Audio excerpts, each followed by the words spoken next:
ओम शांति। बाबा मुरलियों में रोज हम बच्चों को वरदान देते हैं। अनेक वरदानों की माला से हम बच्चों के जीवन को श्रेष्ठ बनाते हैं। उनमें से 5 विशेष वरदान बाबा ने हम बच्चों को दिए, जिनका मनन करेंगे। बाबा कहते, करावन हार की स्मृति से सेवा में सदा निर्माण का कार्य करने वाले कर्मयोगी भव।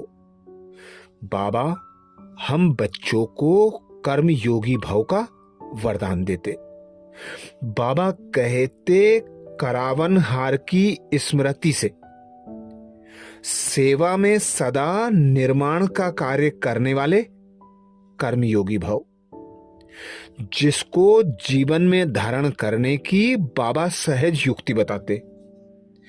बाबा कहते, कोई भी कर्म योगी की स्टेज में परिवर्तन करो। सिर्फ कर्म करने वाले नहीं, लेकिन कर्मयोगी हैं।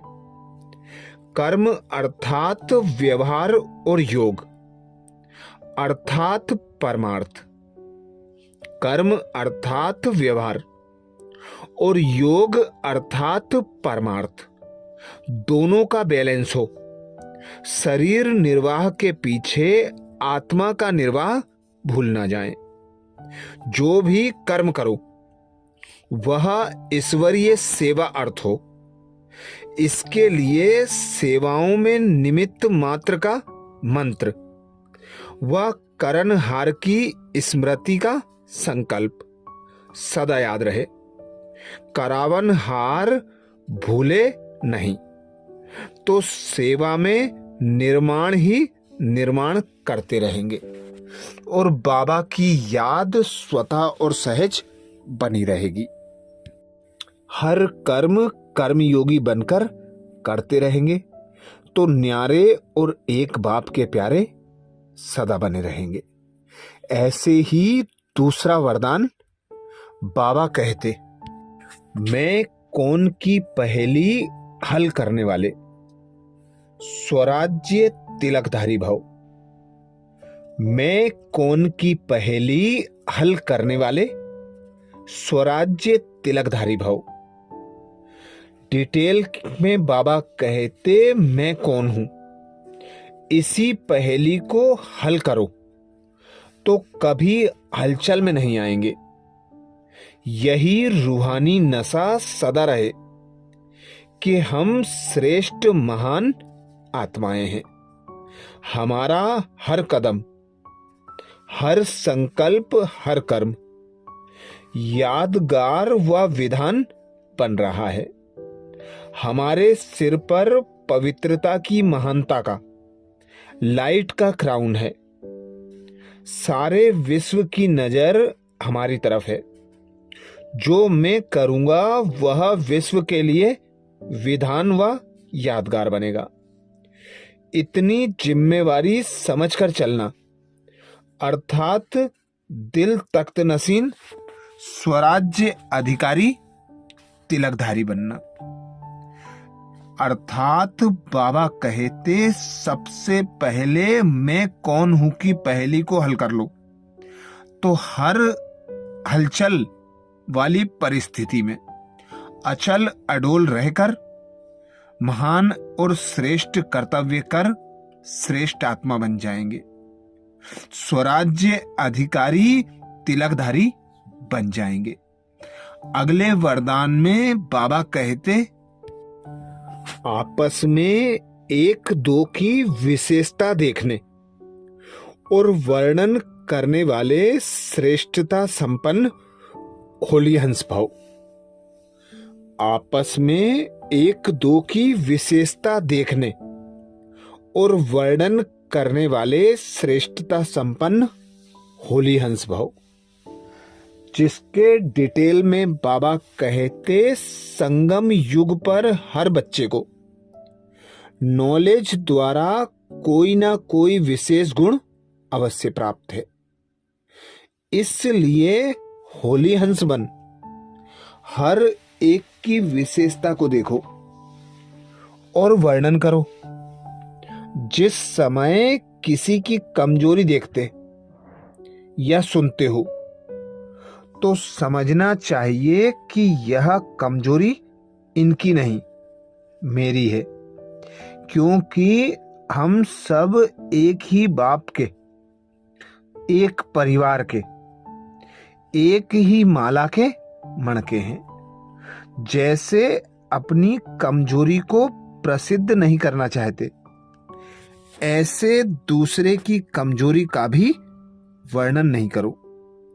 होली हंस माना विशेषताओं को ग्रहण करना और कमजोरियों को मिटाना।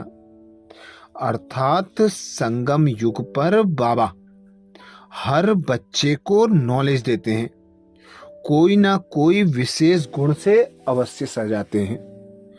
तो कभी भी किसी भी आत्मा की कमजोरी को देखकर उसका वर्णन नहीं करना, बल्कि कमजोरी देखना ही नहीं है, विशेषता देखना वाला चश्मा लगा लो और हर एक की विशेषता देखो और उसका वर्णन करो।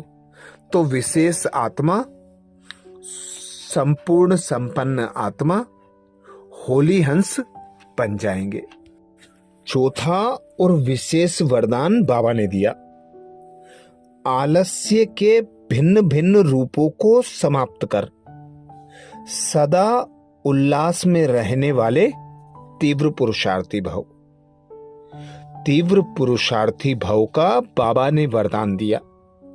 वरदान में बाबा बोले, आलस्य के भिन्न भिन्न रूपों को समाप्त कर सदा उल्लास में रहने वाले तीव्र पुरुषार्थी भव। वर्तमान समय माया का वार आलस्य के रूप में भिन्न भिन्न तरीके से होता है। ये आलस्य भी विशेष विकार है। इसे खत्म करने के लिए सदा उल्लास में रहो। जब कमाई करने का उल्लास होता है तो आलस्य खत्म हो जाता है। इसलिए कभी भी उल्लास को कम नहीं करना। सोचेंगे, करेंगे, कर ही लेंगे, हो जाएगा, यह सब आलस्य की निशानी है। ऐसे आलस्य वाले निर्बल संकल्पों को समाप्त कर यही सोचो कि जो करना है, जितना करना है, अभी करना है। तब कहेंगे तीव्र पुरुषार्थी। तीव्र पुरुषार्थियों का स्लोगन है, अब नहीं तो कब नहीं, हर घड़ी अंतिम घड़ी। पांचवा और विशेष वरदान बाबा ने दिया। पांचवा और विशेष वरदान बाबा ने हम बच्चों को दिया। बाबा बोले, अपने असली संस्कारों को इमर्ज कर सदा हर्षित रहने वाले ज्ञान स्वरूप भव। अपने असली संस्कारों को इमर्ज कर सदा हर्षित रहने वाले ज्ञान स्वरूप भव, जिसे बाबा सहज धारण करने की युक्ति बताते। बाबा कहते, जो बच्चे ज्ञान का सिमरन कर उसका स्वरूप बनते हैं, वे सदा हर्षित रहते हैं। सदा हर्षित रहना यह ब्राह्मण जीवन का असली संस्कार है। दिव्य गुण अपनी चीज है, अवगुण माया की चीज है। जो संग दोष में आ गए हैं, अब उसे पीठ दे दो और अपने अलमाइटी अथॉरिटी की पोजीशन पर सेट रहो, तो सदा हर्षित रहेंगे। कोई भी आसुरी व व्यर्थ संस्कार सामने आने की हिम्मत नहीं रख सकेंगे। तो ऐसे बाबा कहते, ज्ञान स्वरूप बन जाओ। अच्छा, ओम शांति।